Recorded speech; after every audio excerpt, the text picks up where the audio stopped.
विचार करना, सती ने जब अपने जीवन का अंत किया ना, तो भगवान से प्रार्थना किया, प्रभु मेरा किसी भी जोनी में कहीं भी जन्म हो तो मुझे महादेव के अलावा कोई दूसरा न मिले, मुझे केवल शिव चाहिए जन्म जन्म। साधुओं से पूछा गया न कि इन तीनों शास्त्रों का मत क्या है, तो मेरे बाबा ने कहा, बोले जीना अगर सीखना है तो रामायण से सीखो, मरना अगर सीखना है तो श्रीमद् भागवत से सीखो।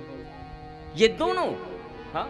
लेकिन मैं कई बार विचार करूं ना, आज हम लोग जीना भूल गए हैं, मरना तो छोड़ो ना, मरना किसी ने देखा नहीं कब किसको मरना है। पहले हम जीना सीख जाएं तो मरना अपने आप सुंदर हो जाएगा।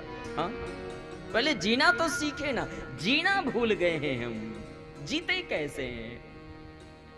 और मेरे गुरुदेव भगवान कहते हैं ना कि जिसने जीवन में जीना सीख लिया, मृत्यु सुंदर नहीं बनानी पड़ेगी, मृत्यु उसकी सुंदर अपने आप हो जाएगी। पर जीना ही नहीं सीखे तो सुंदर मृत्यु कैसे बनेगी। हाँ? श्रीमद् भगवत गीता का भाव है, यद्यपि गीता के लिए साधुओं ने चर्चा किया कि गीता तो योगियों का विषय है साहब, ये किसी हर एक व्यक्ति की बात नहीं है। क्यों? क्योंकि गीता भगवान कृष्ण ने अर्जुन को जो सुनाया। यद्यपि अगर मैं गीता में जाऊं ना, जिस समय भगवान कृष्ण ने अर्जुन को उपदेश दिया तो गोविंद कहते हैं, अर्जुन मृत्यु के समय में जिसकी जैसी भावना होगी उसका अगला जन्म वैसे ही निर्धारित हो जाता है। हा? कैसे? मरने के समय जिसकी जैसी भावना होगी उसका अगला जन्म वैसा ही निर्धारित हो जाता है। कोई भी हो, गीता का एक भाव है, भगवान कहते हैं करोड़ों जन्मों तक करोड़ों बार पाप किया हुआ भी अगर व्यक्ति है और उसने अगर अंतिम समय में, भगवान ने कहा, बड़े ध्यान से समझना है, लेकिन अगर हम इस बात को विचार करें कि अंतिम समय में गीता में भगवान ने कह दिया कि कितना भी पापी व्यक्ति हो और लास्ट में मेरा नाम ले ले तो मेरे धाम को चला आएगा, तो प्रश्न बनता है कि जिंदगी भर भजन करने की जरूरत क्या है, लास्ट में ही नाम ले लो, भगवान का धाम मिल जाए। हाँ? लेकिन एक बात कहूं, गोसाई कहते हैं जन्म जन्म मुनि यतन कराही, अंतराम कही आवत नाही। गोस्वामी कहते हैं जन्मों तक कोई बड़े बड़े ऋषि महात्मा भजन करते हैं, पाचाग्नि तापते हैं, तपस्या करते हैं, लेकिन अंत में भगवान का नाम इतना जल्दी उनके मुख से भी निकलता नहीं है, क्योंकि राम जी का नाम इतना सरल नहीं है। आज हमारी नेम प्लेट लगी है, कल किसी और की लग जाएगी, ये तो दुनिया की सच्चाई है। हा?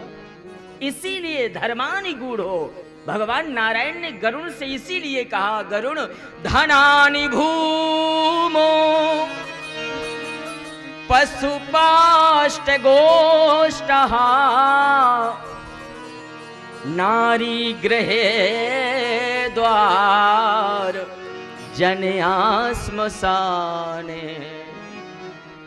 भगवान नारायण गरुण जी से कहते हैं गरुण पुराण में, बोले गरुण धनानि भूमो पशुपष्ट गोष्ठः नारी गृहे द्वार जन श्मशाने।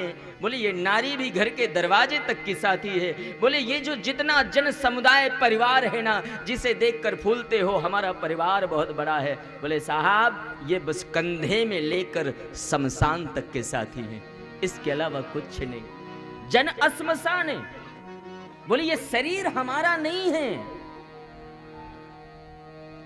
आजकल अन्यथा मत लेना, आजकल लोग कहते हैं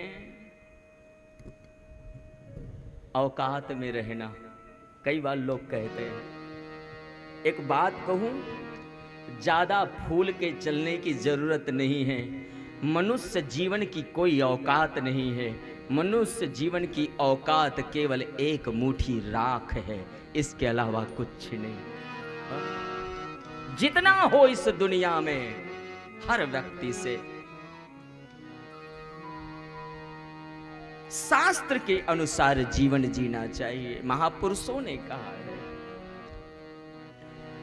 धनानि भूमो पशुपष्ट गोष्ठः नारी गृहे द्वार जन श्मशाने देहश्चितायां परलोकमान् धर्मानि गूढ़ो गच्छन्ति जीव एकः।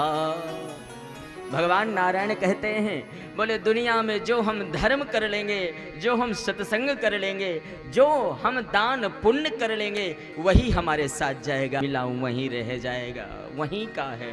हाँ,